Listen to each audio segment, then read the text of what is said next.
Hi guys, মই পংখিয়ে স্বাগতম জনাইছো মোৰ চেনেল অসমীয়া বৰী পংখিলে আশা কৰো আপোনালোক সকলো ভালে আছে সুস্থ আছে মোৰো ভালে আজি মই অন্য এটি ভিডিও লৈ আপোনালোকৰ ওচৰলৈ আহিছো যদি মোৰ ভিডিওটো চাই আপোনালোকে ভাল পায় প্লিজ মোৰ চেনেলটো সাবস্ক্ৰাইব কৰিব লাইক কৰিব আৰু শেয়াৰ কৰিবলৈ একেবাৰে নাপাহৰিব বলক তেনেহলে পলম নকৰি ভিডিওটোলৈ আগবাঢ়ো আজি মই বনাবলৈ লৈছো অনাৰসৰ জেলি তাৰ কাৰণে মই লৈছো এটা অনাৰস আৰু এইটো একেবাৰে পকা হয় আৰু এইখিনি মই মিক্সিত গ্ৰাইন্ড কৰি লম এয়া লৈছো মই 2 চামুচ চেনি অনাৰসটো কাৰণ মিঠা হয় সেই কাৰণে মই 2 চামুচ ব্যৱহাৰ কৰিছো আৰু এয়া লৈছো মই নাৰিকলখিনিও মই মিক্সিত পিছি লম কেৰাহীটো মই গেছত তুলি দিছো গৰম হোৱাৰ লগে লগে ইয়াতে মই ৰিফাইন তেল ব্যৱহাৰ কৰি আৰু ইয়াতে দি দিছো মই পাঁচপুৰণ কেইটামান আৰু আপোনালোকে ৰিফাইন তেলেই ব্যৱহাৰ কৰিব মিঠা তেলৰ ব্যৱহাৰ নকৰিব আৰু এইকেইটা অকনমান মই ফুটিবলৈ দিম আৰু পাঁচপুৰণ কেইটা মই কাঢ়ি থৈ দিম কাৰণ মই জেলি বনাইছো যিহেতু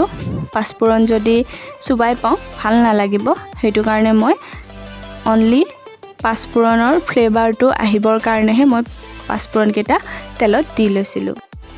আৰু মই এই একেখিনি তেলতে পিছিলোৱা অনাৰসখিনি মই দি দিছো আৰু এইখিনি মই ভালকৈ লৰাই লৈছো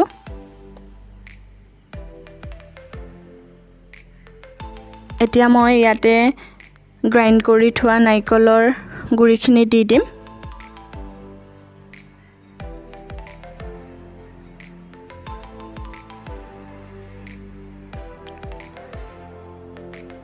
আৰু এইখিনি ভালকৈ মই লৰাই লম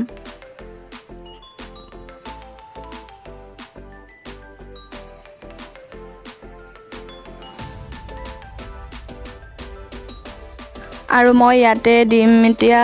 জলকীয়াৰ গুৰি জিৰা গুৰি আৰু অকনমান ধনিয়াৰ গুৰি জলকীয়াৰ গুৰিটো দিলে কালাৰটো ভাল আহিব হে মই জলকীয়াৰ গুৰি অলপ দি দিছো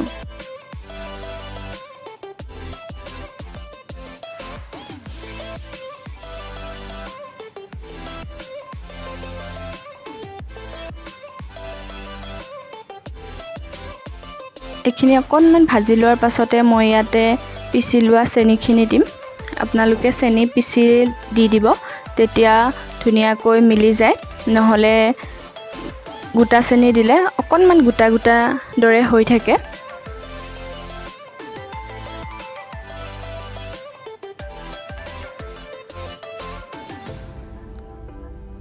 এখিনি চাওক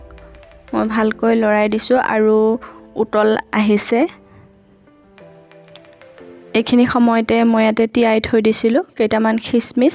দি দিছো আপোনালোকে ইচ্ছা কৰিলে কাজু দিব পাৰে মোৰ ওচৰত কাজুটো নাই সেইবাবে মই ইয়াতে দিয়া নাই আৰু ইয়াতে মই এতিয়া দি দিম গুৰি কৰি লোৱা ইলাইচিটো পাছত দিব তেতিয়া গোন্ধটো ভাল আহে